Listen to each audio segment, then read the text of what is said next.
Sorry. I already fucked that up. Hi, Parapals. It's me. So tonight we're talking about something very special and very interesting. Haunted games. We are talking about haunted games tonight. And with the wonderful Squeakers. Hi. So, Squeakers, what do you think about haunted games? Like, do you think that stuff actually happens when you play them, or is it just like to scare you? I think it depends kind of on which ones. There are some that I feel could be actually a reality game, and then there are those that are fiction. There's really no way to tell, honestly, because there's so many inputs from everybody around the world on these certain games. So I just tell everybody to be careful which ones you play. Honestly, it's just kind of like the Ouija board. Don't mess with the Ouija. The Ouija board is a haunted game, but everybody knows that one. So that's not one that we're going over because everybody knows about a Ouija board. Exactly. I'm going over the less known ones. Exactly. For the most part. I'm going to try to go over the less known ones for the most part. Well, and you got to think of it this way. Where did games mostly come from? They were ideas. And I think a lot of these games also in our field are tools for in a way. They possibly could be anyway. So Joe says hi. I was informed that Facebook user is Yosei. Am I saying that right? Joshua Babel. I don't know who that is. Everyone knows Josh. I don't know Josh. But anyways, hi Josh. And then, of course, Mike. Or Mark, not Mike. Sorry. I'm really bad with names if people don't know. And then, yeah, paranormal consultant. Don't touch my sunburn on my neck. All of a sudden we hear a whack. He got burnt worse than I did. I put aloe on him and then I smacked his shoulder and he called me the bitch. Ouch. All for rubbing aloe on him. That stuff always stings though. But then it's like really, really soft afterwards. It stinged his one shoulder because he's got a cut that goes across his one tattoo through the D. And I was rubbing the aloe on the D. And he was just like, that really stings. I was like, yeah, it's going to. You have a cut on your shoulder. You know, out of context, that sounds really bad. You have a cut on your D? No, you were rubbing aloe on the D. But I was. It's the D. It's the D for your dad, David. Not that D. I'm going to shut up. D for dad, David. Just drink your drink, Squeaks. So, like I usually do, just so the freaking Karens don't come after me.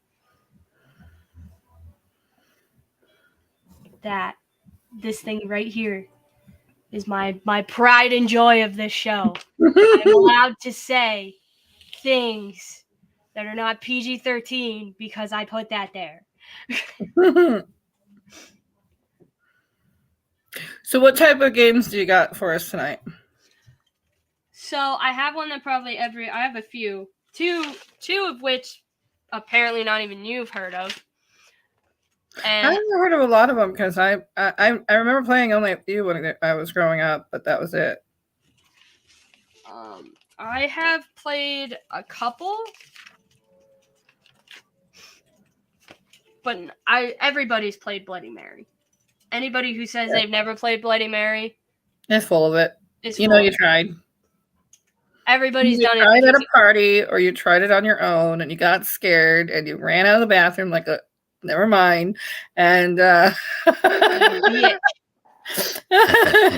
it was gonna come for you, and all that fun stuff. But then you said you had a couple games too that I never heard of. Yeah. So one is a Charlie, and I don't know much about it, but I know that you use a pen and paper, and I know there's a few things that you could do beforehand and that kind of stuff. And then there's the bone rituals that Lurker was trying to tell me about, and not rituals, but game. And I mean, technically, all the games are rituals, in a sense. Yeah. They're invoking something, so they're a type of ritual. Yeah. The game portion of it is all new to me, and there's a few other things that are new to me because when I was growing up, I was into researching part of my gifts, but I didn't do a lot of it. So I'm just now catching up to that, and that's what people need to understand with me. So if I'm like, no, I don't recognize that, I truly don't. We got the trusty notebooks. Yep. For all the informations. I did use the Ouija board a couple times. I didn't want to, but a friend of mine was obsessed with it, and I told him, well, let's try, I guess. It wasn't bad. We used it as a tool. We were respectful. Again, I won't go too far into that because we're going on the new age games and some of the past games, but it was quite interesting. Hi, Vicky. And Deanna. And Dina. Sorry. I'm bad at names. I'm just here to help. Just so everybody knows, if I say your name wrong, you may correct me. I'm very bad with names. I say it how it's spelled. So when I see what Matt says is Deanne, to me that's Dina. D-E-N-A is Dina to me. Dina. You said Deanna. Deanna, whatever. It's Dina.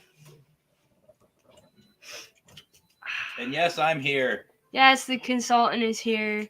I'm consulting backstage, being Lurker. We're on P3 Entertainment right now, though. No, you're not. Oh, no, I do have my own.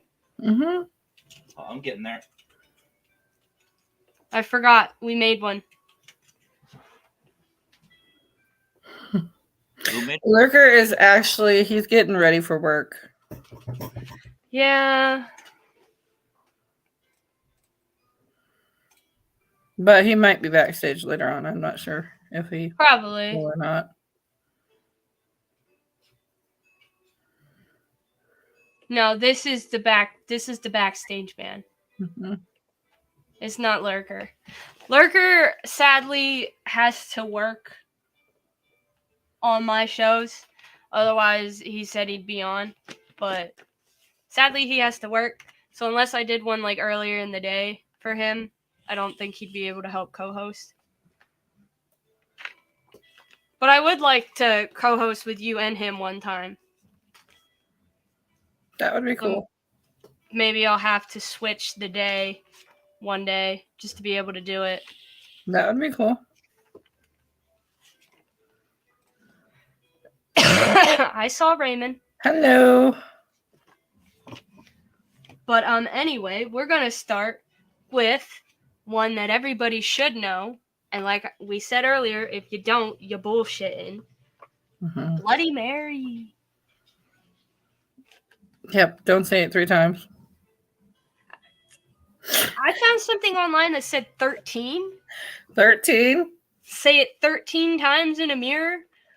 But I've only ever heard it like from anybody else that you only have to say it 3 times. But I found a website online and it seemed like a reliable source that said say it 13 times. Well, that's why nothing really happened. I don't know. Although in my experiments, but I'm a magnet for certain things, and in my experience, I actually did see something, but it was just more like mist than anything. So yeah, Bloody Mary's like Beetlejuice and the Candyman. I have heard of the Candyman. They made a movie about him. I forgot about the Candyman. I have candy. You're not the Candyman. Uh-oh, we said it. The Candyman is a ghost with a hook that takes you into the mirror dimension. Yep. They made a movie about him. Don't say his name. We said his name twice now. We said it 3 times, actually, because I said it too. Oh. Well, we're not near any mirrors, so we should be good. I am. I got one right in front of me, but it's on the floor facing a box, so. Well, it's not facing you, so he can't see you. So it's fine. The Candyman will not get squeakers. Nope. And I've seen more scary shit anyway. A few movies. I only seen the one. Ask Fedora. And I actually cannot watch the movie Bloody Mary because of that. I can't do it. I saw a thing. I saw when I looked up Bloody Mary. That was the first thing that popped up in the Google search was the Bloody Mary movie. I was like, this thing with the kid, the little girl in the white nightgown that comes out of the mirrors. I can't. Yeah. I can't. It's one of my fears. I can't do it. You see Squeaker running.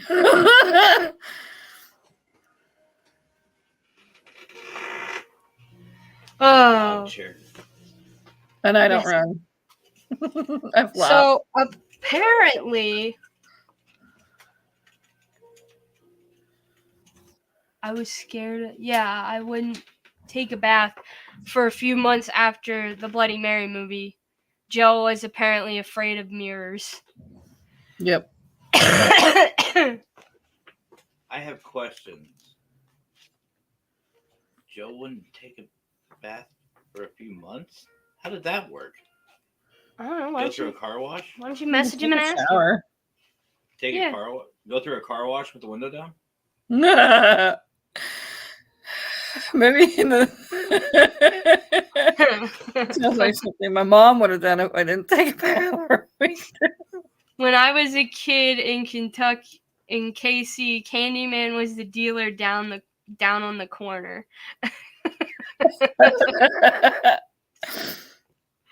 Stay away from the man with the candy. Yeah, it's not the kind of candy you want, though. No.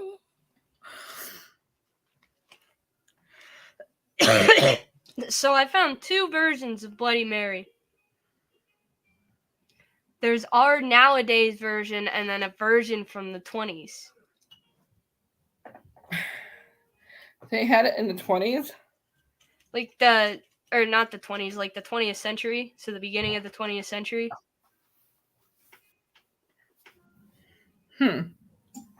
So apparently she's a ghost, phantom, or a spirit. Could be either or any of them. Nobody knows. That can be conjured to reveal the future. That's what they thought she was back then, was to reveal your future.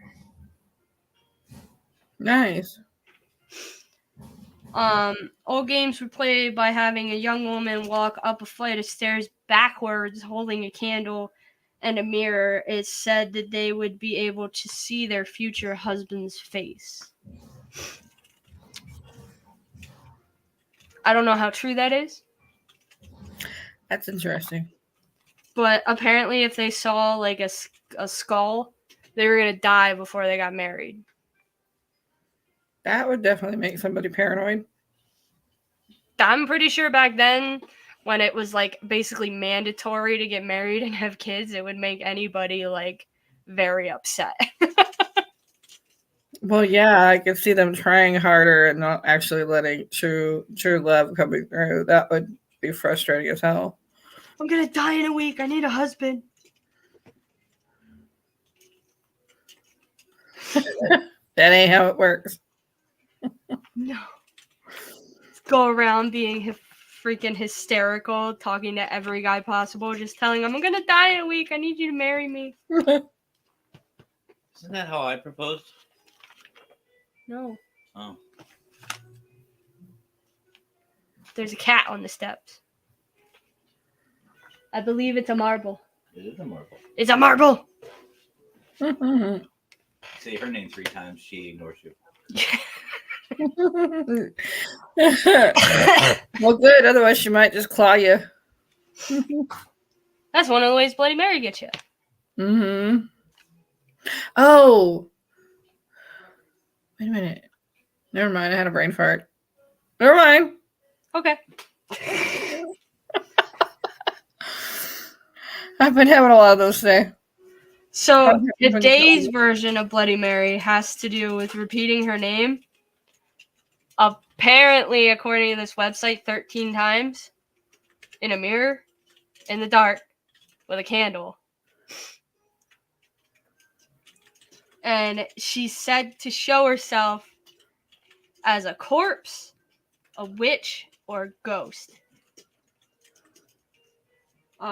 The lore is that people playing may have the apparition scream at them, curse them, gouge their eyes out, attack them, pretty much anything. It's based off of, has anybody seen the movie The Grudge? Yes. That is the Japanese version of Bloody Mary. It's wicked. You want a good movie? Go watch that movie. It's wicked. But I will warn you, because I watched that movie when I was like 13 years old, you will hear that sound in your fucking sleep. Uh-huh. It's a terrifying sound. So do not watch the movie if you don't want to be woken up thinking the Grudge is coming to get you. Yeah, or if your house is really active, because sometimes it will make things act up. Also, The Ring. The Ring was another thing that scared me. I can't do The Ring. No. When the TVs used to go to all static, I still remember that a little bit when I was younger. So when I got older and the TV stopped doing that, except for like after like 1 a.m., they started doing that again for certain stations. Like Cartoon Network wouldn't play anything after 1 a.m. because Toonami was on and then ended at 1 or 2 in the morning. So at like 1 or 2 in the morning, the station for Cartoon Network would be all fuzzy. Well, that's weird. Because they wouldn't play any more cartoons till 6 a.m., which is when they would play like Adult Swim. Gotcha. But when I watched The Grudge, or not The Grudge, The Ring, and I was sitting at my cousin's house on the couch, and the TV went to static, I was like, she's gonna come out of the TV and get me.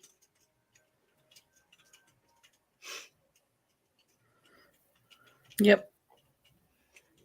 There was an old movie about a game, Bloody Mary, I think. They actually remade it.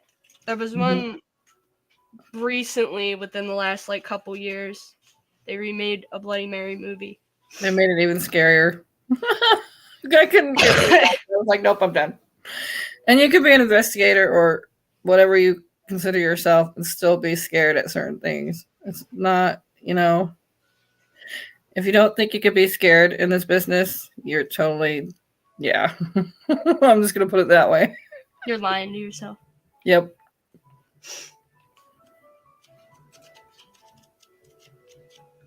So you probably, since you've done the Ouija board game, you probably know more about the Ouija board game than I do. I just know it's bad. It's not really, there really isn't anything really to it. It's kind of like, you know how we do the live investigations and we ask questions and stuff? Yeah. That is part of being an empath, but it's not. Because you could get answers from anything. Well, with any certain type of question. The Ouija board is just a plain old tool, just like any other tool we use in the paranormal field. You ask questions with it, and then it moves on its own. And of course, you have the I forget what they call it. Planchette. Thank you. You have that you put your hands on and stuff like that, but basically you're just asking questions to see if there's anything there, and if you get a response, then you either basically just keep playing or vice versa. I mean, either A, you're going to get something and it's not always negative, or B, you're going to get something negative because you brought it in and you started a circle. So basically you're opening up a circle while you're playing that game. So the gist is you're opening a portal with the planchette. Yes, basically. And just for the people, I know a lot of people that watch the show and watch Matt's show are in the paranormal, but just for the people that don't know what portals are, because some people don't, portals can let through anything. They are a doorway to anything and everything. So even if you don't intentionally want to bring something negative into your house, you probably will. Yep. And I don't speak scripted, so I stutter over my words a lot. But yes, the Ouija board is just nothing but a tool, really. And it never should have been for under 18. It should have always been something for adults. And even then, it probably should have never been created because of how much of the negativity it brings in. Because like I said, it's just one big portal. Once you open that, anything comes through. Yep. And if it wants to walk through the hole, it will walk through the hole. It doesn't matter if it's the game style or if it's homemade, you're gonna bring it in. That's why I say it's really not meant for kids. So children, do not make your own Ouija boards out of paper and a cup. Don't do that. Nope. Don't be stupid. Granted, everybody thinks a lot of times they'll bring a demon forward with a Ouija board, which is possible, but it's very rare. Usually it's just an extremely negative entity. Yep. Not all the time with a Ouija board are you trying to summon a demon. Demons don't come for just anything or anyone. They're usually, especially lower level demons, and this is my minor. Now, I will say this, I am a minor demonologist. I only know as much as I've researched. I'm not a certified demonologist. I'm minor's right? Yeah, I'm a what? Amateur. Amateur demonologist. So I don't have a degree. I haven't really studied up on it too much. I want to. I would love to be able to get a degree in demonology because I feel like that would help out a lot with certain things. Yeah. But I know as of a couple of years ago, they used to still hold courses with the Catholic Church. Believe it or not, they were one of the first ones to help out with demonology. And they had certified classes that they did. And I'm really not sure now. And I knew somebody that used to go through that, and he was graduating from it, and he had his degrees and everything. So I know there's online courses for it. I don't know how much they are, but I know Expensive. Okay, so Matt has looked into it. Apparently, they're very expensive. So but how true is it? Are they certified? Apparently not. Your best bet is to find some kind of religious college that offers it. That's my problem. I'm not religious. Just walk up to a priest and be like, "You do demonology." He's gonna look at me and be like, "You need a psychiatrist."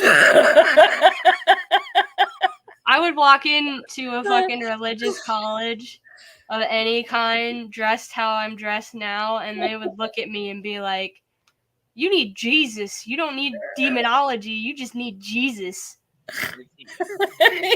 I would literally probably look at them and say what Matt just said. Where's he at? I would love to meet Jesus. Right?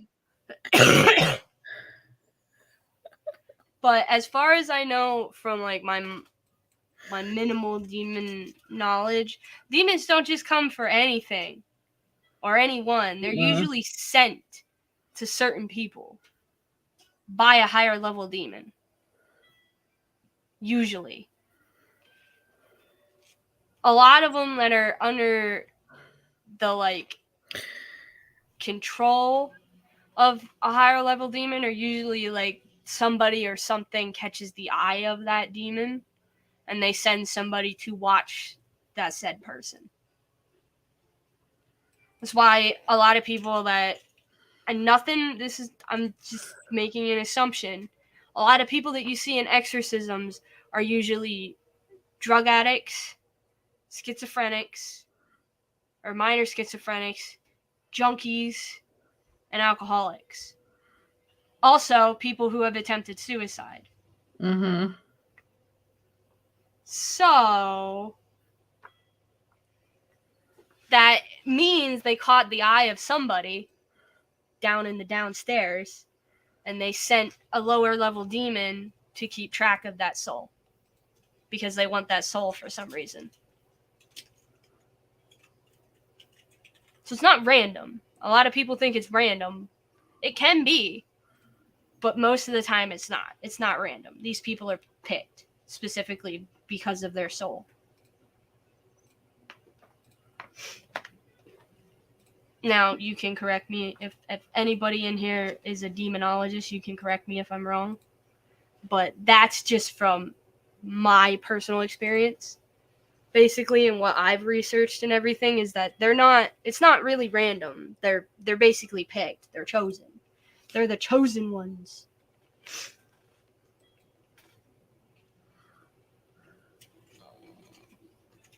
Yeah, anything can come through, even if you're trying to reach a certain spirit. That is correct. I get told that a lot. I get told I need Jesus a lot. There are. Go ahead. I want to have a meeting with Jesus. He works over at Taco Bell. Well, if you get a meeting with Jesus, let me know. And I would like to come to the meeting with Jesus. Jesus or Jesus? Actual Jesus. Jesus.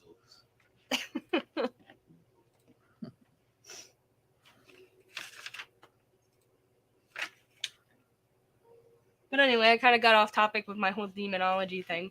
It's okay. Sometimes it's okay to be off topic.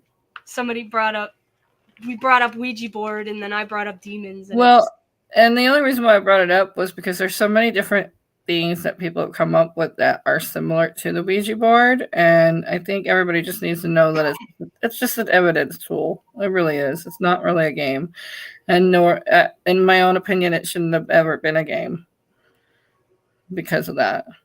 I mean, yeah, you can buy a Ouija board at, what was it, Spencer's? We saw a little one at Spencer's. I see one at Walmart. Yeah, we see one at Walmart. We used to buy one. Actually, I did buy one when I was a kid, I think. At the hunting store over here called White Elephant. I was really shocked to see it there. I was like, what is that doing here? And then right next to it was the Xandar game, so I bought that instead. I will gladly take your formal invite. Wait, what? She said she would formally invite me to her meeting with Jesus. With Jesus? Mm-hmm. Yes, with Jesus. He works down the street. He mows people's yard. He mow people's yard. Do he now? Karens, do not come at us, please. Please don't. I am an ordained minister. There you go. See? See, the witch married an ordained minister. Now, shh. The perfect preacher's wife. Yeah. So, again, a little bit of a tangent. So, we went to his daughter's little, birthday thing at the church where they were watching Encanto. Now, his pastor, he's over there. His pastor's wife is very bubbly, extremely bubbly, and he's like, you think you could do that, Umbry? And I'm like, no, I'll stay home. I'm not planning no movie nights or anything. Yeah, they sell them at Walmart. LOL, you can summon a demon at age 8, but you can't drink until you're 21.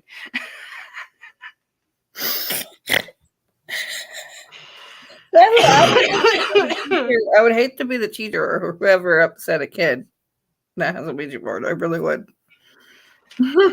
Especially if like that kid is being followed by a demon. I would be very, very weary of making that child angry. Because if he's possessed, that teacher's going out the window. Uh-huh. Yes, you did get a snort score.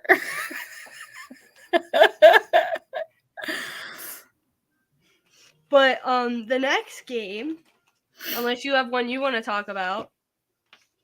Nope, I'm gonna let you have the floor. Is called the elevator game. Ooh. Now this game originated in Korea. So a completely different country. Now, I don't know if anybody's ever played this in the US, considering the fact that we have more than 10 floors in like a hotel. My very first apartment building had 20 floors.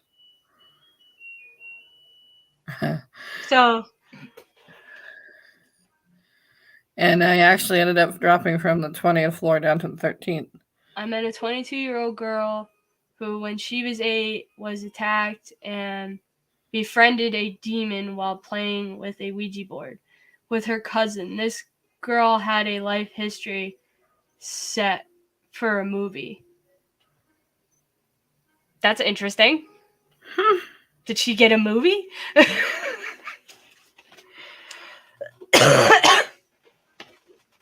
Did she get her own movie?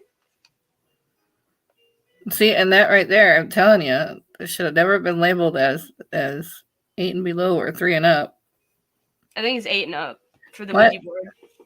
Well, I remember one time seeing it said 3 and up, and I'm like, well, why would you want a 3-year-old to get a hold of a Ouija board when they can't, that cognitive level is not there? Well, not even that. Like, they basically put the planchette in their mouth, and there's a chance they could choke. So it's definitely not for 3 and up. Thank you. Yeah. That's like a sucker to them. Exactly.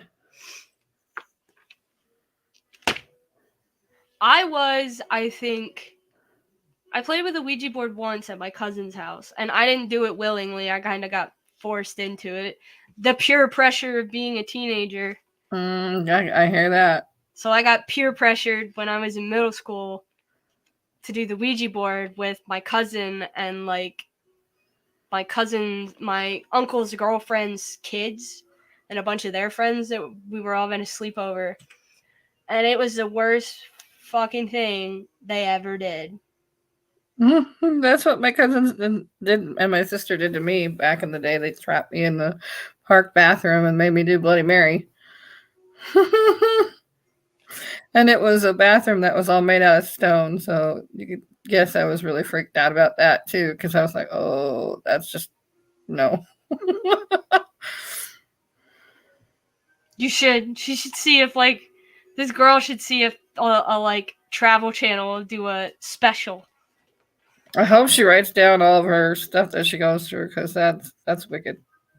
Yeah, you could do a book. Write a book. You make a lot of money. But the elevator game is originated in Korea. Apparently, in this elevator game, there's 2 things that could happen. 2 very specific things. The first is a woman on any floor that the elevator stops at will get in the elevator with you. You have to play this by yourself. You cannot have anybody else in the elevator with you. If this random woman gets in the elevator with you and you can't see her face, ignore her at all costs. It doesn't say why to ignore her, but it just says to ignore her. Don't talk to her, don't answer her, don't look at her, just completely ignore her. Pretend you're still the only person in the elevator.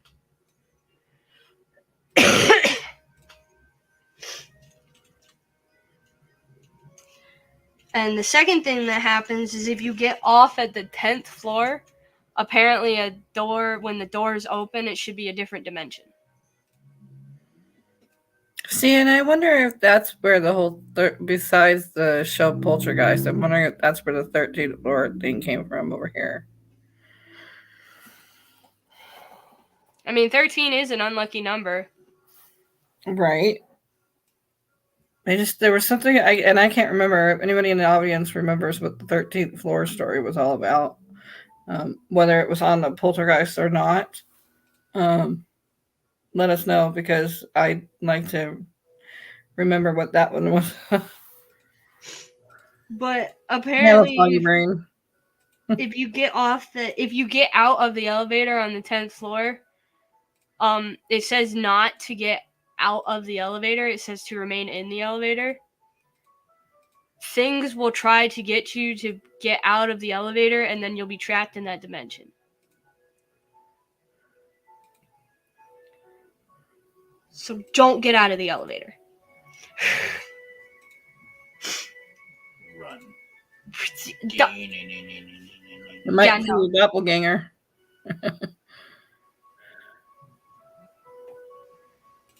Actually was called in to investigate her mom's house for having aggressive haunting, but actually it was the daughter. They just wanted to see if we figured it out. So wait, they knew it was the daughter?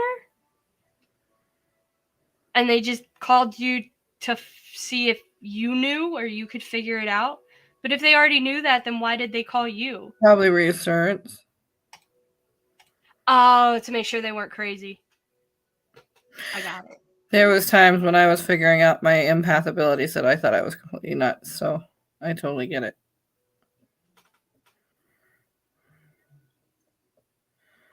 Yes, I remember that.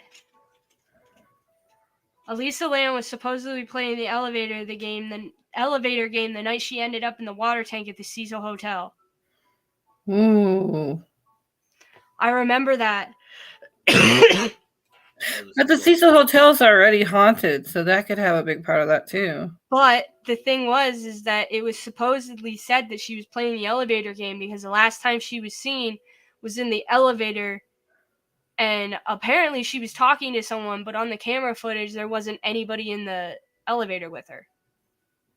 I believe the American Horror Story, the hotel one. Mm-hmm. I think that's based off of the Cecil Hotel. It is. But on the camera footage before she ended up in the water tank, they saw her talking to somebody in the elevator, but there was nobody in the elevator with her. She was by herself. That's creepy. So she was apparently playing this elevator game. She was talking to the lady that you're not supposed to talk to. Apparently, if you talk to her, you might end up dead. That sucks. Was she alive or dead in the water tank? She was found dead. She died. She drowned, apparently. After people were complaining of smell. After people were complaining of smell and the water tasting funny. Ew. She was finally found in the water tank. They said the water tasted like sulfur, which is the chemical that's produced when a body sits in water for months. She was extremely bloated. She was unidentifiable. That's gross. The only identifying feature she had was she had a tattoo on her left shoulder? Right shoulder. Right shoulder. And her parents knew that tattoo. That's the only reason they could identify her. Well, and her fingerprints. Wow. Well, yeah, and her fingerprints, but they asked the family to come and identify her to make sure.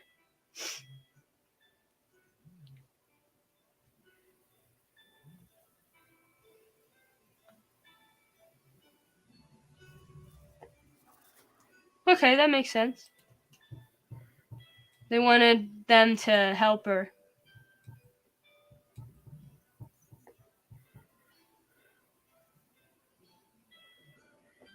And they said it affected her. Yep, she was supposedly playing the elevator game 2 hours before the video of her in the elevator.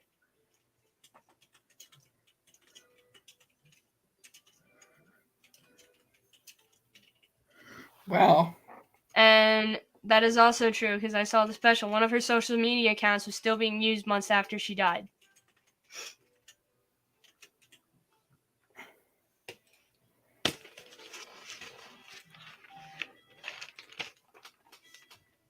So the elevator game, don't play it, and if you do, don't talk to the lady in the elevator. You might end up like Elisa. Well, it might even be hard to not talk to her. She could have that ability to basically brainwash you. But she's my friend. Yeah.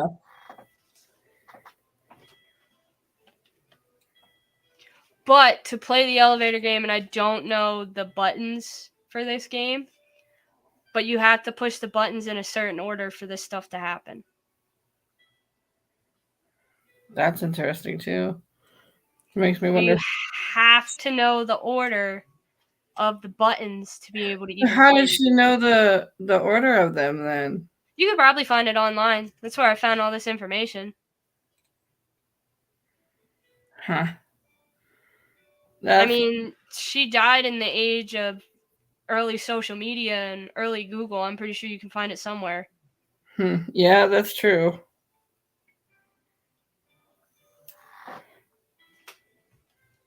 They did an episode?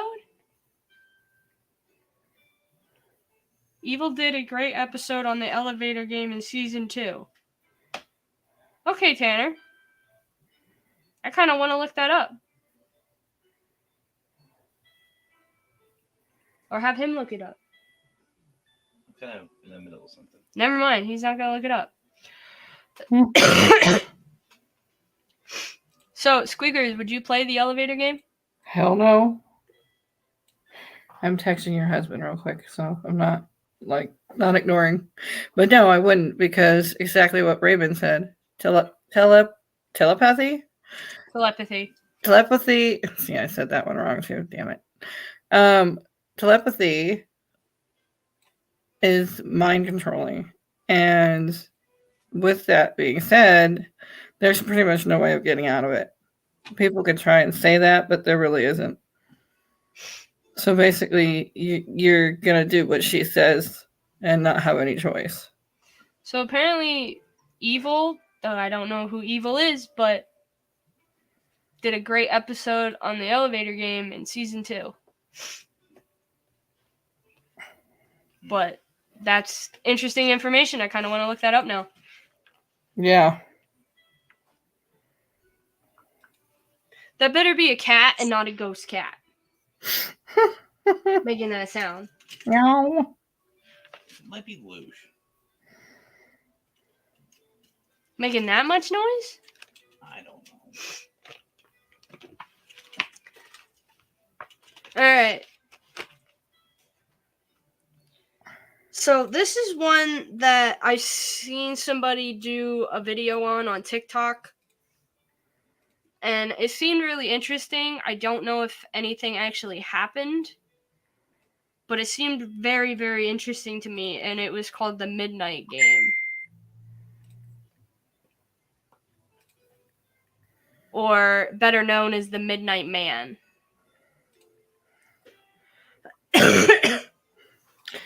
Midnight Man. Midnight Man.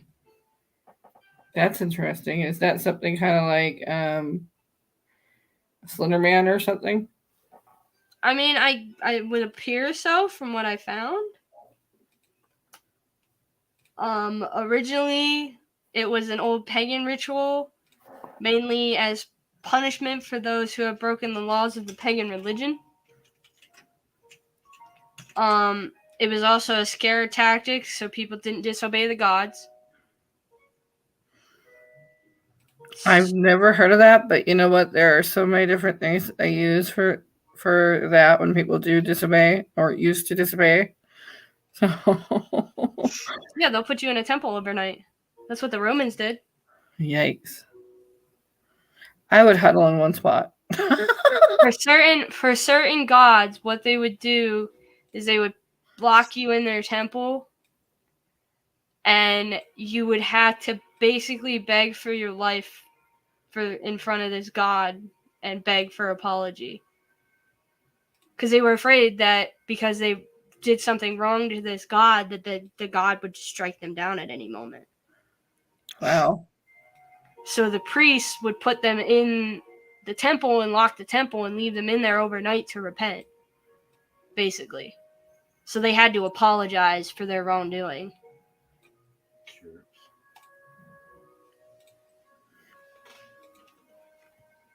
Oh, Raymond knows the code. Raymond's cracked the code. It goes 4, 2, 6, 2, 10, 5, where the women gets on, then press 1. Why are we telling people this? If it goes Thank you. Why were if it goes to floor 10, you're still in the game. If it goes to 1, get off and don't look back or speak. My freaking luck, I'd probably end up winning the damn game or something bad happening. If it goes to 1, I guess you win the game, but don't look back and don't talk. Just get off the elevator and let the doors close. Weird. Is this Patty? Raymond said hi, Patty. I don't see Patty. It's though. Patty. Okay. Hi, Patty. We're talking about haunted games. We just got done talking about the elevator game, and then Raymond told everybody how to play it. I'm still here, by the way. If you do play this, it will probably inconvenience somebody at a hotel. Just an FYI. Unless you play it really late at night where like nobody's going to be using the elevator. I would not play it and I would not go alone. I just personally don't like riding in elevators by myself. I love it. But I'm weird. I don't mind it too much, but it's just a thing. I'm always worried I'm going to get stuck in the elevator. I have fallen 3 times in an elevator. Once took me from the 20th floor to the 13th floor. And then when I went to go sign up for college, I ended up actually trapped in an elevator with my mother going up to the office. It was kind of funny. And then the 3rd time, I didn't think it was funny because I got stuck in the elevator with my elderly mom and a lady that was almost like 70. I'm very frail, and I was thinking, oh my God, if this thing drops all the way down, what the hell am I going to do? It scared the crap out of me, and that is no joke. Vicky said she'd get stuck between floors. And Raymond, you're by yourself on that. You got to be in the elevator alone. Let's play at 3 a.m. You can play it by yourself at 3 a.m. You can check it out. Yeah, I won't. You can't be in the elevator with him. Well, hold on. Hey, Raymond, we'll actually go to the same building, separate elevators, side by side, and we'll go live. I don't know if you'll keep it in the elevator. Right. Who's to say she'll keep both of them in the elevator? Dan, what? I can't say her name. Dina. You have to describe yourself as a chair. Dina don't like elevators. So she's not going to be there. And I guess you have an elevator buddy. Yes. He says yes. So Raymond and Matt are going to play the elevator game. Me and Squeakers are going to sit in the room. Giggling. And wait for them to get off. We'll just be giggling the entire time. We'll be sitting in the lobby on the 1st floor waiting for them to get off. We'll be manning the cameras. Yeah. If one of them doesn't return, then we have a problem. That means they got off the elevator at the 10th floor where they didn't belong. And yeah. That means there's a problem. Stuck in the parallel dimension. That right there is a problem because I can see Matt doing that because of his paranormal passion. What's going on with this? Oh. Ooh, Raymond will be in Gettysburg next week. I know.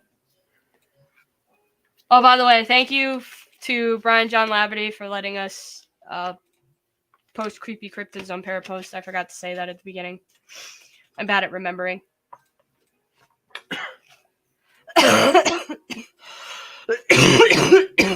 Yours is better. Huh? Your cough was better. Yeah, Matt would do that stuff solo. Yes, Yep. yes, he would. And he would have a GoPro with him the entire time. Mm-hmm. Dare me, I won't. I'm not going to dare you, you won't, because you will. Darn right. I need something to do at work. You have 2 votes for no. You're not going to do it in a hospital. That's one of the most creepiest places to do it in, man. Especially if they got a freaking morgue. Let's go. They do have a morgue at Geisinger. I can tell you some morgue stories because my mom used to work at Holy Family here in Spokane, and I won't say much because I don't want to like make anybody mad for her saying certain things, but she was always experiencing things down there because their office was literally right next door, and she would always be the one to close up at night. So there's a lot of interesting things she would tell me. Morgues are creepy. The subway in the Foss building at the Geisinger we have here is right next to the morgue. Oh God. So sometimes, because when I was a teenager, I only worked second shift. So I worked 3 to 10. Mm-hmm. And a lot of times you would see them like roll the carts with the bodies on it by the door as you were cleaning the like area, the eating area at night to close up. So I was wiping off one of the tables near the door that had the key card thing, and I never realized what that door was. So I asked my manager. I was like, "Hey, do you know what this door is?" And they were like, "Yeah, that's the door to the morgue." That's why you see a lot of those guys in the lab coats come through and use that door. That's because they're morticians. It's where they work.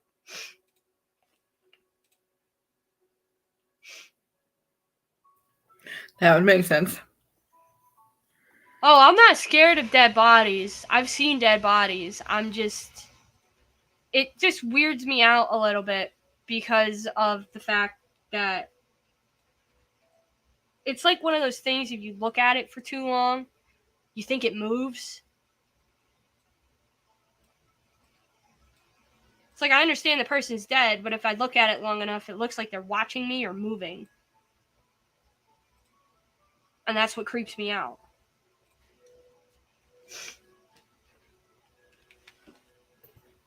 Very understandable. So the Midnight Game, or the Midnight Man game, obviously was an old pagan ritual.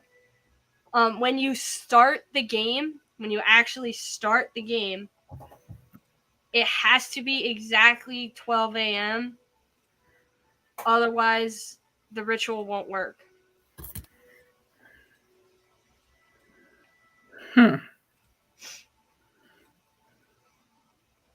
So, now this is another game that I have step by step.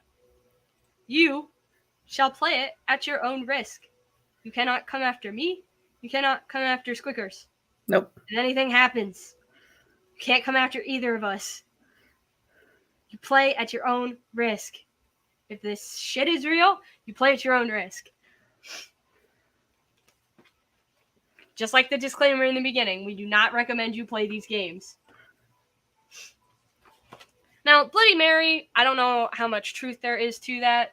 I mean, I played it as a kid. Everybody's played it as a kid. Like, I don't really think... I saw something, but I don't know if it was Bloody Mary or not. So, that one, as far as I know, everybody's played when they were kids because you get peer pressured. Mm-hmm. So, Raymond says, let's play... Which one, Raymond? The Bloody Mary or the Midnight Game? Because I'm going step by step to the Midnight Game right now. Probably Bloody Mary. He says you and him should play Bloody Mary and then the elevator game. That's double trouble. We'll bring mirrors and do it at the same time. Oh, Plus no. the elevator is one great big mirror. He says the Midnight Game. So play the Midnight Game, then the elevator game. Why not just do it all at the same time? Knock it out. Because you need a wooden door for the Midnight Game. And? You gonna bring a wooden door with you in an elevator? You're gonna conjure freaking Loki. Do you remember who you're married to?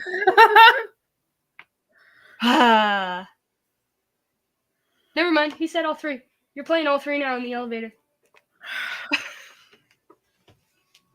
Playing Bloody Mary, the elevator game, and the Midnight Man game all at the You same time. do realize that the elevator is closed off and I can't come get you, and neither can Mackenzie, right? Voila. If something happens. It's called content, Squeaks. I know, but the content, yeah. And you have to avoid the Midnight Man. I'm pretty sure you can't avoid him if you're in an elevator trapped with him. What? No, what's that? He's trapped in there with me. Yes, Loki is a cool guy. He's very mischievous, but he's a cool god. Okay, so the materials you will need for the Midnight game. Did you say the potatoes? Materials. Oh, they said potatoes. Yeah, the potatoes you will need for the Midnight game.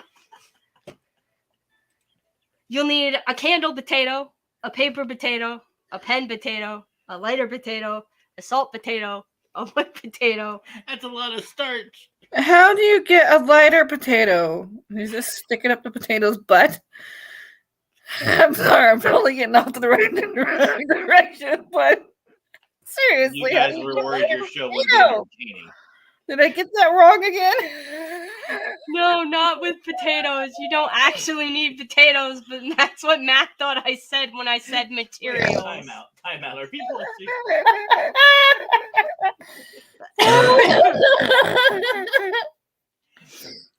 Yeah, Deanne thought I was talking that she actually needed potatoes to play this game.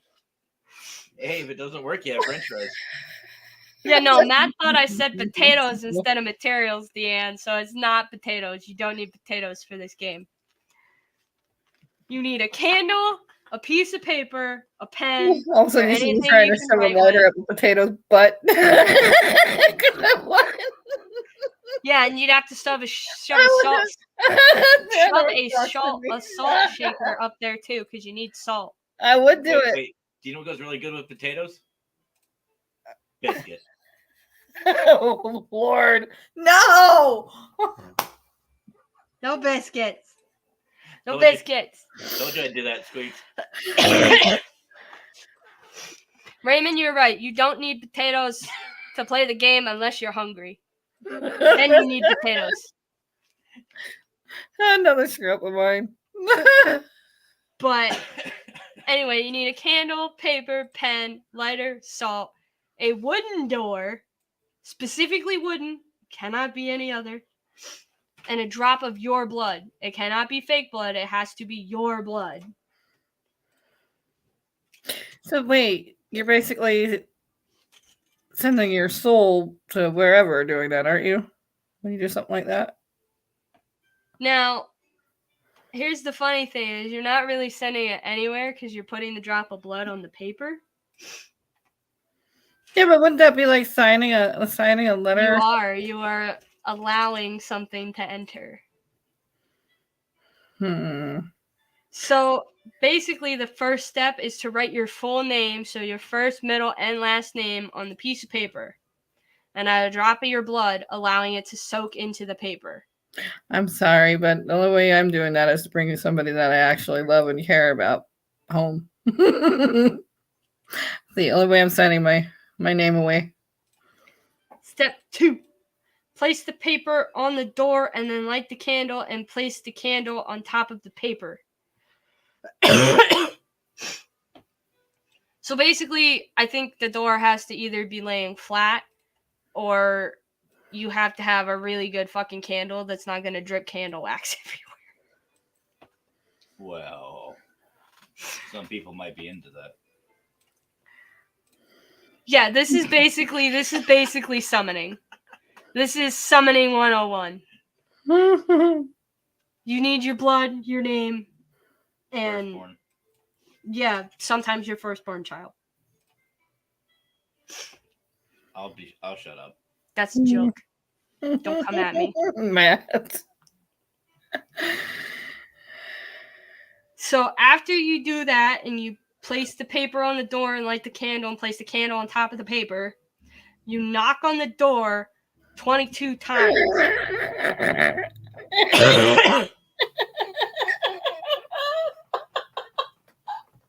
So we finish it all up as we reach the 5th floor so the Midnight Man and the elevator woman can hook up.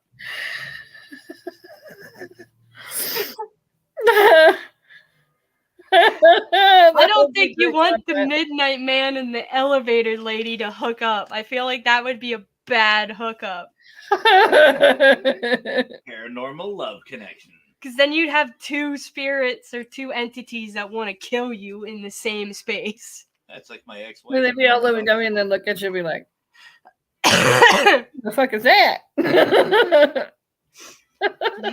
You have to knock on the door 22 times. The very final knock has to be exactly at 12 a.m. So you have to time this perfectly. You have to knock 22 times, and the 22nd knock, the very last knock you do. Dang it, Raymond. Did I start something? You'll never get lonely at ghostsonly.com. Yes, you did. Is that better than Para OnlyFans? Para OnlyFans. Hosted and created by Marcus Well. Ladies and gentlemen, this is the point of their show where we break speakers. Again. We're like the 50th time. Oh my god. I'm sorry, B, but you know what you're getting into. So, at the 22nd knock at 12 a.m., you open the door, you blow out the candle, then you close the door. At that point, the game has started, and you have allowed, at that point, you just allowed the Midnight Man access to your home. Yep. Or wherever you're playing the game.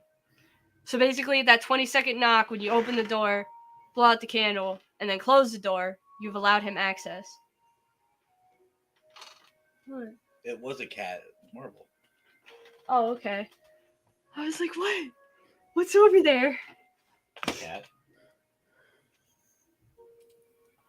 Can't be worse than Cousins Only. Cousins Only? Really? Next, we're going to have incestonly.com. Here we go. But where we break the internet, too. I already put up my banner, people. Don't come after me. My banner is at the beginning of every video. So.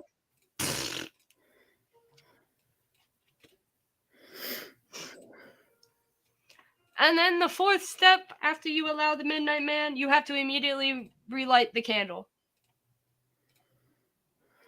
Once you relight the candle, the game begins. So make sure you do have a lighter because it can't go out. Don't use matches. Yeah, matches suck. Matches suck. And there's a very, very small window. So the game begins right after you relight the candle. You have to avoid the Midnight Man in complete darkness around your house at all costs till 3:33 in the morning. A lot of work. If the candle goes out, you have 10 seconds to relight the candle. If the candle goes out, that means the Midnight Man is near you. He has blown out your candle. You have 10 seconds to relight that candle. This is where a lighter versus matches comes in handy. Because I can click a lighter in less than 10 seconds to relight a candle versus fighting with a matchbox. We have lighters. Use them. Yep.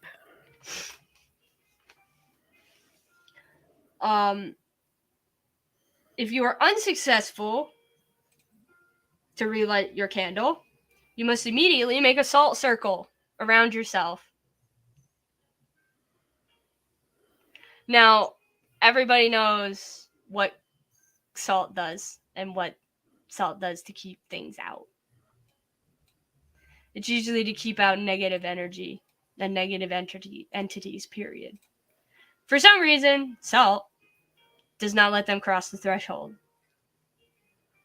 No one really knows why that's a thing. It's one of those paranormal theories, but Unsolved mysteries. it has to be salt. It can be basically any ordinary table salt. I recommend sea salt or black salt, like Raymond just said. Black salt would probably be better because they're stronger spirits. And that's the kind of salt that you want to use for a stronger spirit. I mean, sea salt's good too because it has a high salt content. Mm-hmm. And that's what you want, which is also what black salt has. Black salt has a high salt content, which is why the two are very good for warding off negative energy, period. So if you do play this game, I recommend you either get black salt or sea salt. Mm-hmm. Do not use table salt. Making your own black salt is better than buying it. And just then get sea salt. Yep. And purely because you know what's in it. Yeah, you can just get sea salt from the store and make your own black salt. Dollar store sea salt. It's actually making your own black salt is cheaper than buying it. I make a lot of black salt, but I haven't recently. So I've got very few of it left over, but that's really I have yet to make black salt. I just have moon water, but it's probably bad by now because I never actually strained it. Ooh, that would be bad. So I gotta dump it and start all over.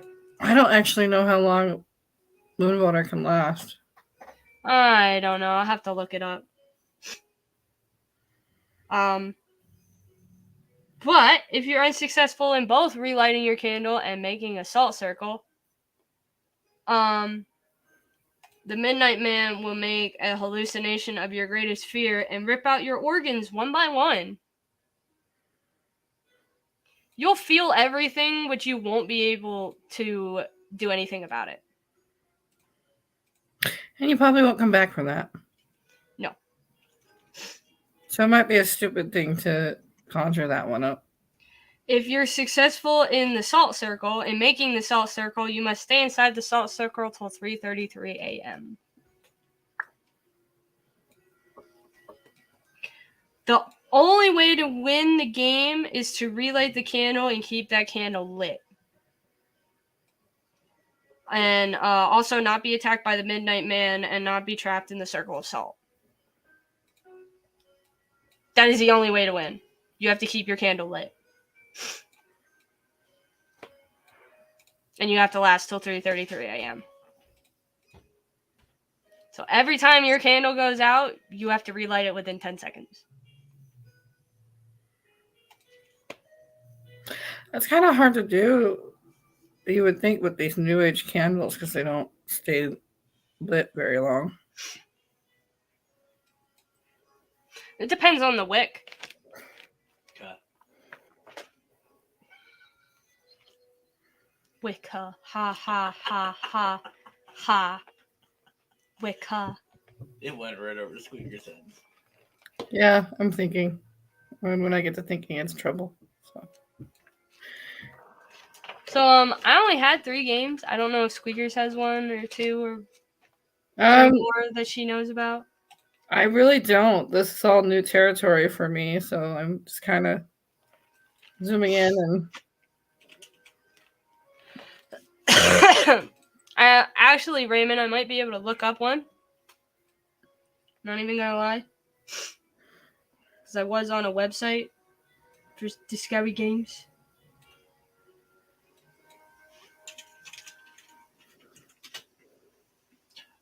Well, while you're looking it up, it would be a good time for a commercial. Yeah, we'll do that. Okay. And then we'll be back. sounds good.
And we're back.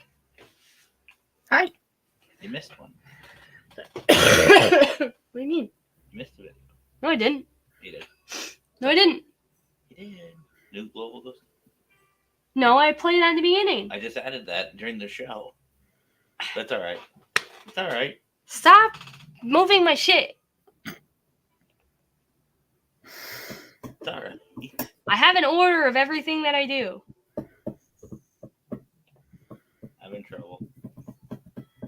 He's messing with my order of things, guys. He took out the P3 video, which is why I played the Para-Unity video again that I played in the beginning. And then he just added a new video. And I have an order of which I play everything. I have them in my thing in order that I play them. So that way I don't ever get messed up. It goes the intro, then the Global Ghost Hunt video, and then the Para-Unity. That's why I always write it down. See, I just have mine in order. So that way they're in order how they go. And then usually it goes the P3 video because that's the longest, and then the commercial video, and then my outro. So I have everything in order.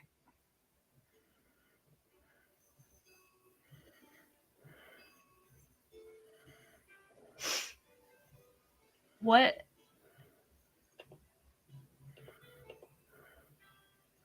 Why'd that hide it? What happened to the word consultant in your name, Mackenzie? I probably spelt it wrong. Yeah, I did. I spelled it wrong. That was me. I'm a bad speller. I can fix that, though. You got it. So that's what happened, Raymond. I suck at spelling. Like I said earlier, I spell words how they sound, and I say words how they sound. So when I hear consultant, I don't spell it that way. I think there's an A in it. So I spell it weird.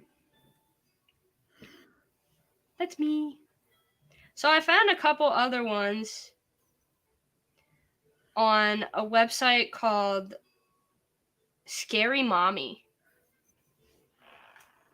Oh, that's interesting. That's where I got the elevator game from and the stuff with Bloody Mary. So, but not the Midnight Man. That came from a creepypasta thing. I trust creepypasta. I've heard of him before. Creepypasta never fails. Yeah. So I found one called Sarah Sartright. So apparently this is just a silly game to play with a friend and 2 coins. So apparently you sit facing each other with your coins in your hand and ask together, Sarah Santa, may I join your game? Then you toss your coins. If both gets heads, it's yes. If 2 tails means no. If you get opposite sides, it's maybe, and you'll need to ask again. So if you get maybe, you'll need to ask her again if you can join the game. Once she agrees to let you play, you can ask Sarah any questions you have. When you're done playing, you'll both exit the game by flipping your coins again. That sounds like an 8-ball. Basically. It's a ghost 8-ball. Yep. But she has to agree to play with you. So basically, you're asking the ghost permission to play a game with her. Weird. There's one called Consecrate. Apparently, it's a game that's apparently really scary.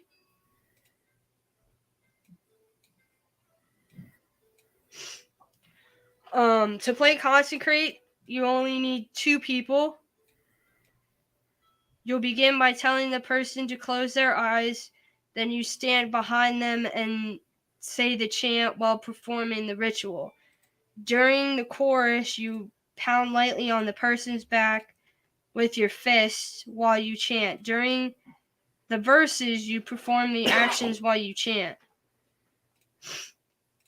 So crack an egg on your head, letting the yolk run down. So apparently every time you say the chant and you do something, you have to lightly pound the person on the back with both your fists. So the chant is concentrate on what I'm saying. People are dying, children are crying, concentrate on what I'm saying. Tap the person on the top of their head with your fist and run your hands down both sides of their head. Crack an egg on your head, let the yolk run down, Crack an egg on your head, let the yolk run down,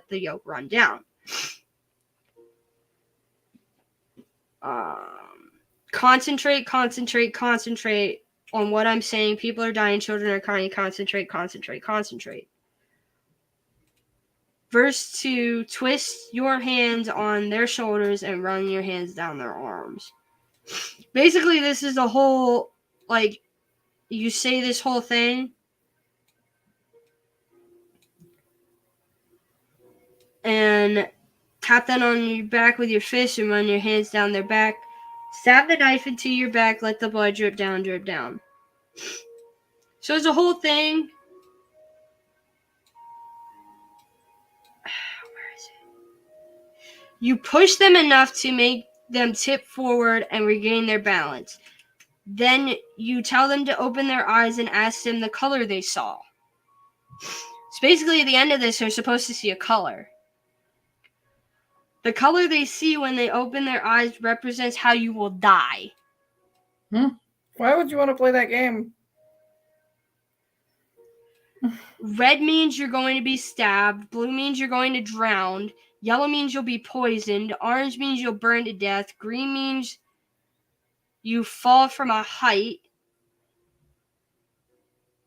Purple means you suffocate. Brown means you burned alive. Gray means you're deceased in the hospital. White means you go to heaven. Black means you go to hell.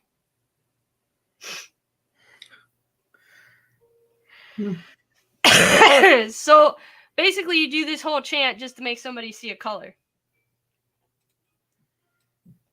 Like I said, why would you want to play that game? Yeah, it does sound like we're making zombies, but I don't think that's what we're making. Zombie soup. Apparently, it's supposed to scare you. But it's called concentrate. I agree, Vicky. Stop that. I can't play that.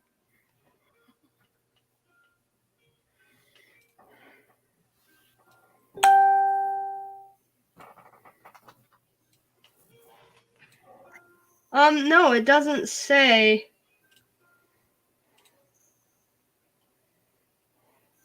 It says it's a game that kids play at a sleepover. Some people says that it is a form of hypnosis. The object of the game is to find out how you're going to die. That's easy when your heart stops. It doesn't say where it's from or how it originated. It just says that it's supposedly a game for telling you how you're going to die.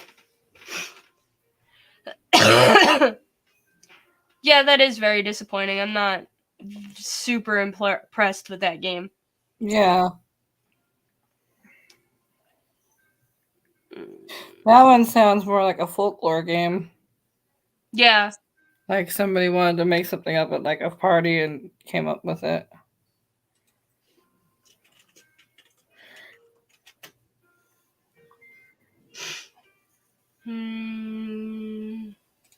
There's a lot of fortune-telling games that I'm seeing on here.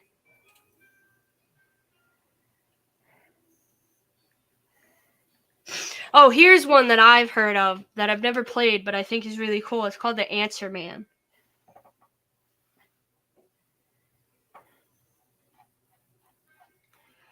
Now, the Answer Man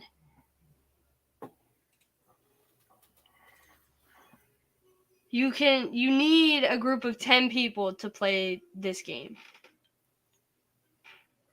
This game specifically, you need 10 people, including you. So you need nine people, including yourself. Standing in a circle with your phones in hand, everyone gets the number of the person to their left and enters it into their phone. Then at the same time, everyone hits send.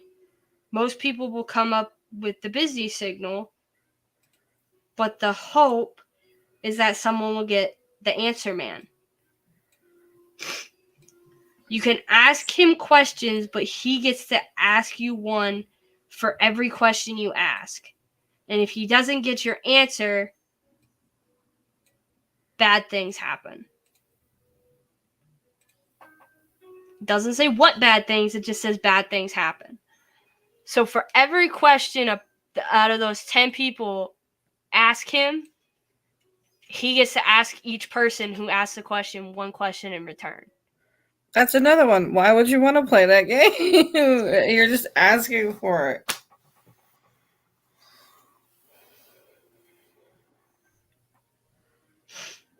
The corner game.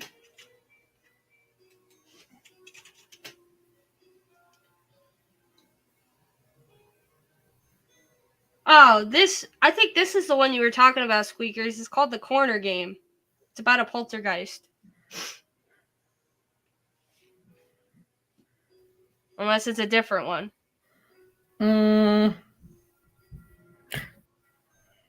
It might be different.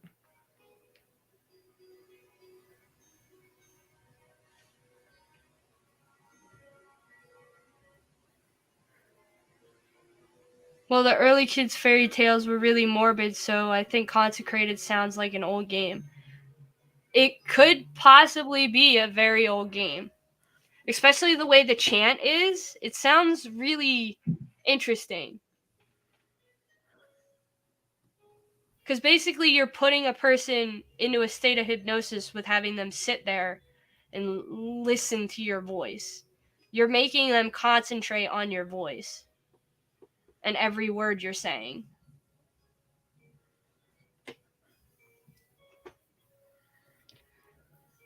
Isn't that how you get Freddy Krueger? Yeah, you get the Answer Man. The Answer Man is Freddy Krueger.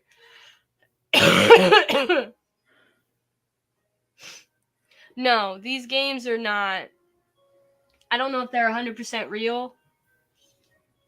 But some of them I would like to try. Like the Concentrate. The Concentrate sounds interesting. But I don't know. Maybe I would get lightheaded from that, just sitting there with my eyes closed, and then somebody pushes me forward. I might get vertigo. Yeah, I can see that. They'll push me forward, I'll open my eyes and be like, okay. Be like, what color did you see? And I'll be like, I don't remember. Let's start all over. Right. Yeah, that's what I thought when I was reading it. It sounded really old. Like, it almost sounded like something from, like, the 1800s during, or, like, the early 16 and 1500s with, like, the Black Plague and stuff. Like, Ring Around the Rosie.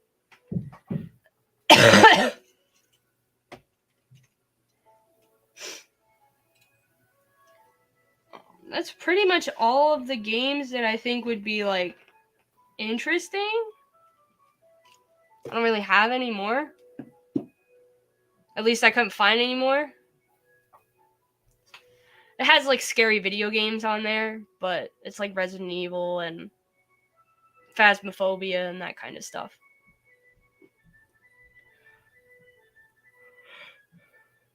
It's also getting late, and I have work tomorrow early, and so does Matt, so we should probably go to bed here soon. I think a lot of the games that have been created and stuff, somebody thought of something or either saw something like the rest of like movies and everything else come about. And sometimes they are real and sometimes they're not. And I think you just got to choose wisely which one you should do. And I don't think conjuring the lady in that elevator or the other guy would be that great of an idea. Midnight Man would not be a good idea. Matt. I'm unorthodox, but still, I have my morals, and I don't want to conjure a black hole. You could conjure the answer, man. I thought you were going to say the Antichrist. The answer, man. For every question you ask, he gets to ask you a question. So isn't he the president?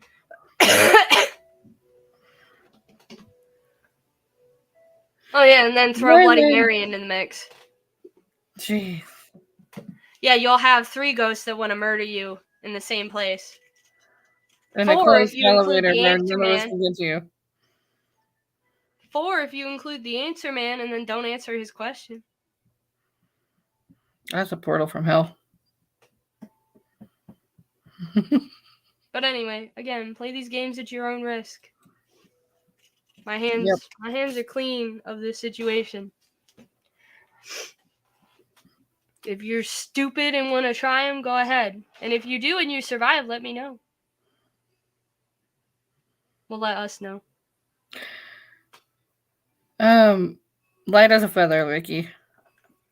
Yeah, that was another one that I saw, but it was a video, and it had copyrighted music on it. Since I'm on YouTube now, I can't play it.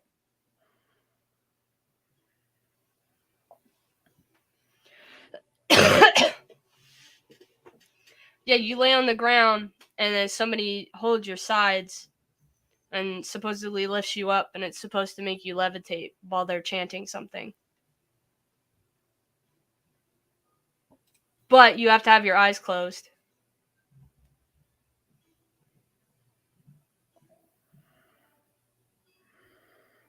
Light as a feather. It's actually one of the safer games, I guess. It's just levitation. Mm-hmm.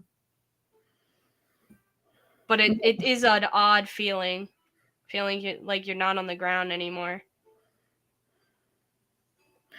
Yeah, and of course the movie The Craft kind of threw that one out of the water too. Light as a feather, stiff as a board. Mm-hmm. Giggity. Really? Yep. Giggity? Yep. Giggity, giggity. All right.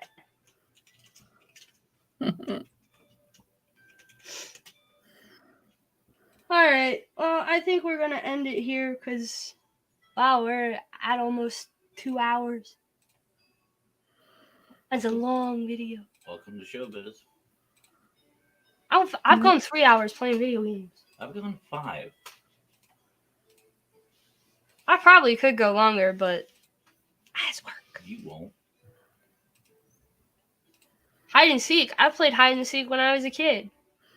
What are we playing hide and seek with? Ghosts? I'll play hide and seek with the Midnight Man. We used to have teams over here that would play hide and go seek in the dark. That's Manhunt. I do that. Find the founder. Yeah, that's Manhunt. Yeah, find the founder.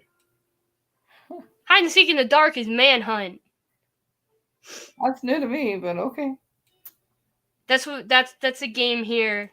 Is it? Where at night, you set an area where people can go and hide, and it's in the dark, and the only person that gets a flashlight is the seeker. Gotcha. So everybody else that's hiding has to hide in the dark. That also kind of sounds like, well, we've got tag over here too. Spokane's known to be one of the first cities that kind of created tag, I guess, or whoever it was came from here. So yeah, PA has Manhunt. Only the seeker gets the flashlight. And if you're hit with the flashlight, you become part of the seeking party.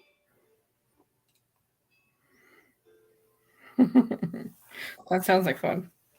It is fun. I used to play it all the time when I was younger. and we used to use a lot of Riverside so we could hide or anywhere around my yard, down by the soccer fields, by my house, and across the street at the park from my house. The last person in Manhunt that doesn't get found is the winner. You almost stepped on me. I did step on you. Mm-hmm.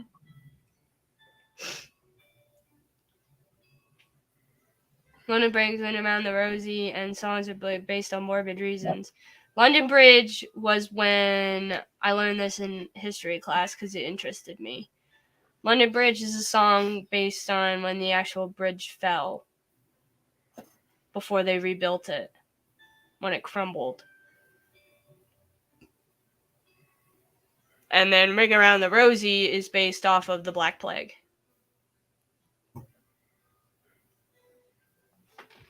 Ring around the rosy, pocket full of posies, ashes, ashes, we all fall down. And I'm dead.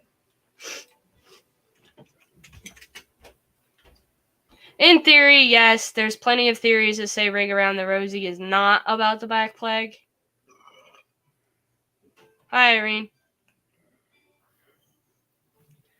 But yeah, there's a lot of theories now that say that Ring Around the Rosie is not about the Black Plague. But I still think it is, in a way, because of the ashes to ashes. Because back then they were burning bodies. Yeah, that one I found interesting, and I just recently found that one out too. Oh, we learned this in history class at my school.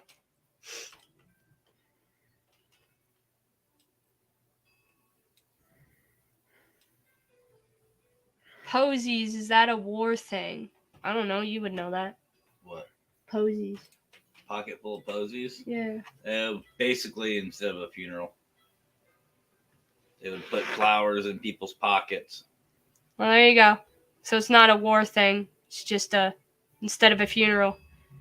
That also leads me to believe it was about the Black Plague, because of the fact that pocket full of posies, if you're burning a body riddled with the plague, you're not going to have a funeral for them. And they put a lot of flowers and herbs and stuff in pockets and in masks to hide the smell. Yep, because they thought the air was poisonous. That's how you get the plague doctor masks. Mm-hmm. And the plague doctors would stuff like herbs and flowers and stuff at the end of their masks to cover up the smell of the dead. Yeah, because decaying, burning corpses don't exactly smell that nice. Neither does a full room of people at the church. That's kind of why the Catholic Church will use, and I quote, I heard this from a priest, they will use it for the smell too, and the blessing. Yep.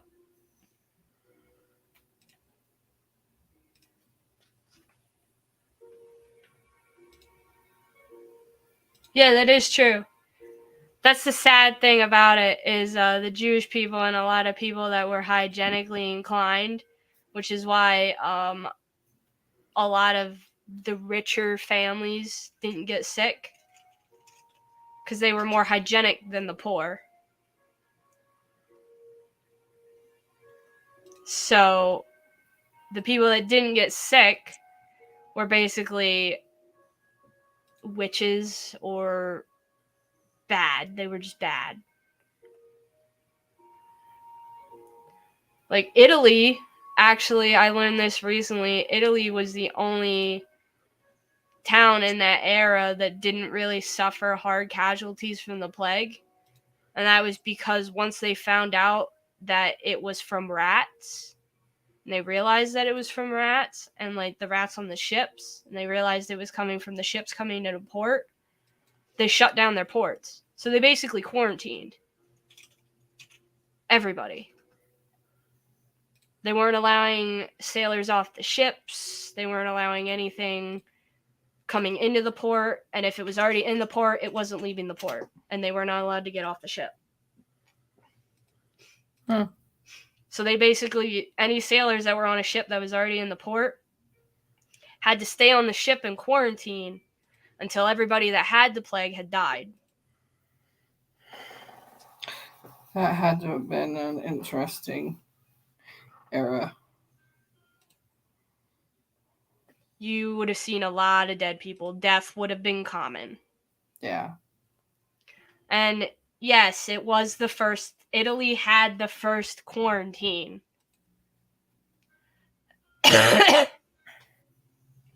It's funny to think about it, but yes, Italy had the first quarantine.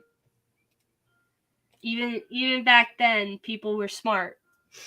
And when people started figuring out that it came from the ships and the rats on the ship, what do? You stop them from coming into port. Mm-hmm. And look up thieves' oil online. It's a thing.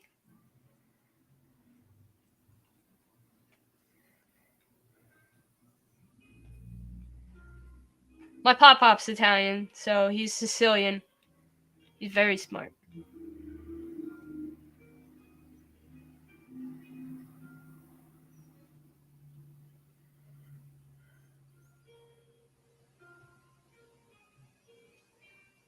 She said when the sores form a circle on the top of the head, you die shortly after, henceforth the ring part. That is true, because at that point the plague has reached your brain. Your brain is boiling. You're dying from a fever.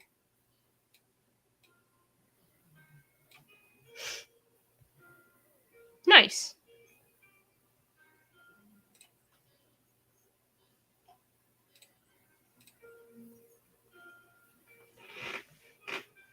That's why they put any dead on an island. It's now considered one of the most haunted places.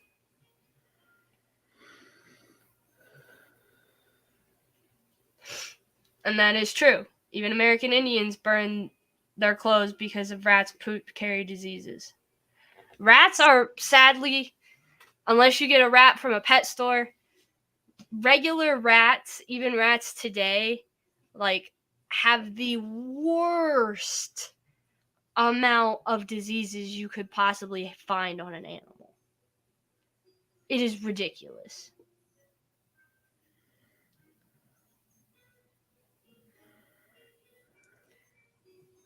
It was actually fleas.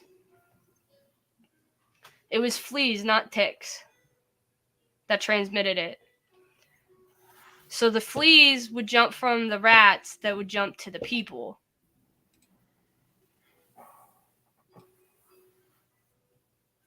So the rats would carry the fleas that had the plague. The fleas would jump to the people that were unhygienic, and then they would get the plague.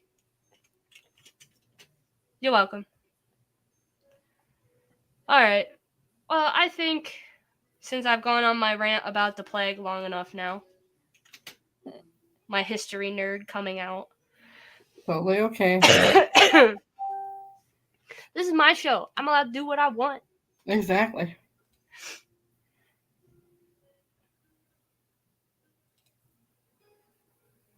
I mean, I can go into a whole story about that by itself. People were gross. Well, also, they didn't have a lot of the same things we do now, so you gotta think of that, too. Emptying their chamber pots in the street. I think the worst thing, and this is the thing that we learned in school as well, was the fact that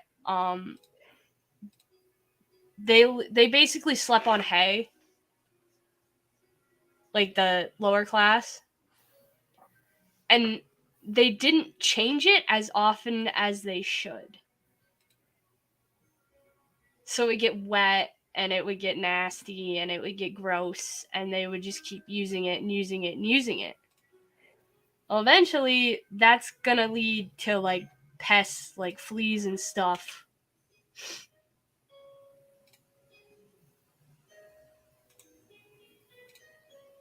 Infesting the home.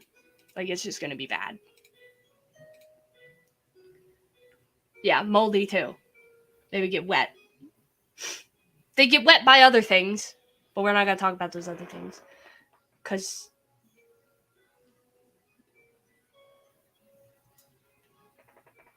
Do you want to talk about the baby gravy? Ew.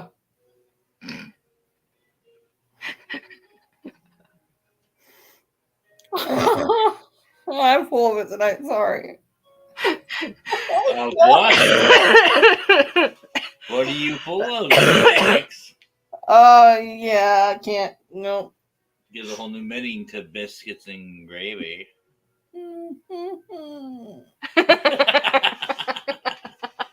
I got her. Don't ruin that for me, man. You're welcome.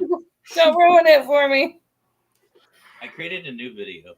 That's a fat kid favorite. Don't ruin that for me. Oh, he know. He a fat kid too. This is gravy. Don't ruin it.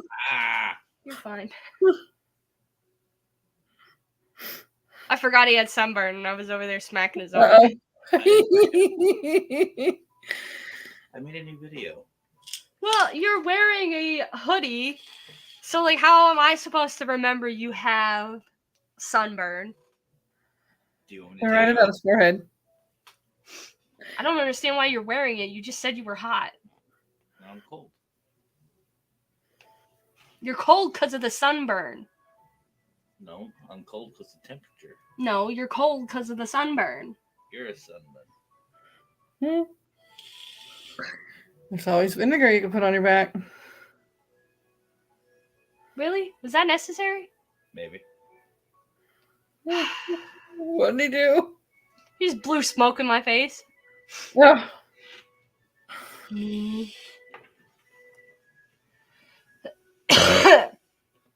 It's cold here today too, Irene. I think it's because it's been storming the last couple of days. Not here. It was 88 degrees and sunny. Me and Matt got sunburnt. Matt got sunburned worse than I did, but me and Matt got sunburnt. That's been kind of windy and rainy and all of the above. There's a storm coming our way. And I drank coolant. Oh yeah, and he drank coolant today. Well, that was stupid. Not on purpose. He drained the coolant out of his truck, and it all came out at once, and it got all over his face, and I was worried about it getting in his eyes, and here he's like, I think I might have Don't let your animals lick that. What? Don't let your animals lick that. Oh no, he got a shower after. All right. You can still taste it. But I was worried about it getting in his eyes. Dang. Nope, just my mouth. I would not be able to go outside if it was almost 100 degrees. And where Vicky is 100-degree heat, but it's 100 degrees here, but the heat index is 104. It's too hot. That's too hot for me. I'd be in a swimming pool all day. Nice cold swimming pool. I'm not excited for July when it gets into almost the hundreds. Oh God, me neither. I'll be hibernating in home with my air conditioner and yeah. My birthday's in July. I think last year, what was it, almost 100 degrees? It was 98 for my birthday. It was 98 degrees for my birthday last year. Me too. We're both cancer babies.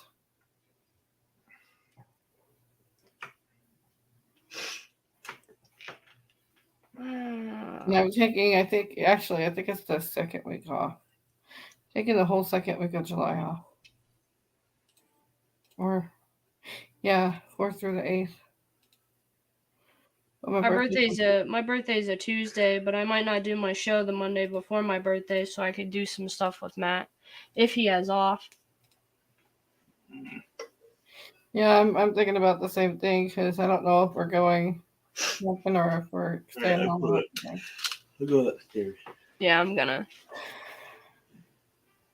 Much love to everybody. I'm out. He's gonna go to bed, and then Well, I gotta get up in 6 hours. and then I'm gonna follow him. Oh, yours is the 16th. Mine's the 12th. Yours is the week after mine. Mine's the 8th.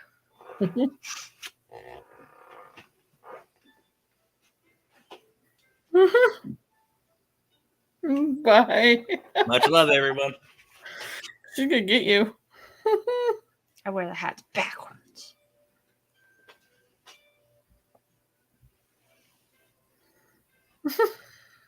I don't even care. 90s way. Anyway, since he's going to bed, I think this is a good time to stop Drop and roll. and call it a night. Because it's almost 11 p.m. here. It's very late. I agree, Raymond. Still have a game night coming up.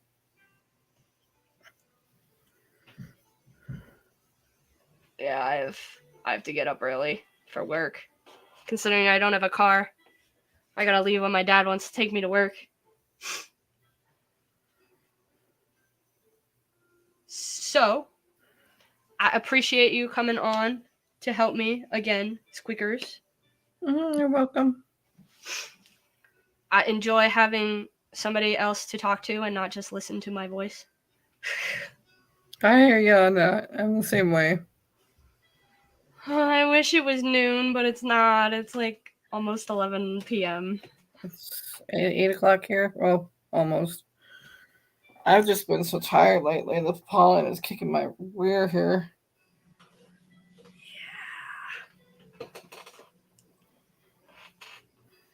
Alright, well, I'm going to put you in the back. If you want to head out, you can. And then... Bye, guys. Well, that was fun. We got to talk about scurry games. So, again, I like to thank Brian Jan Laverty for letting us use Parapost Network.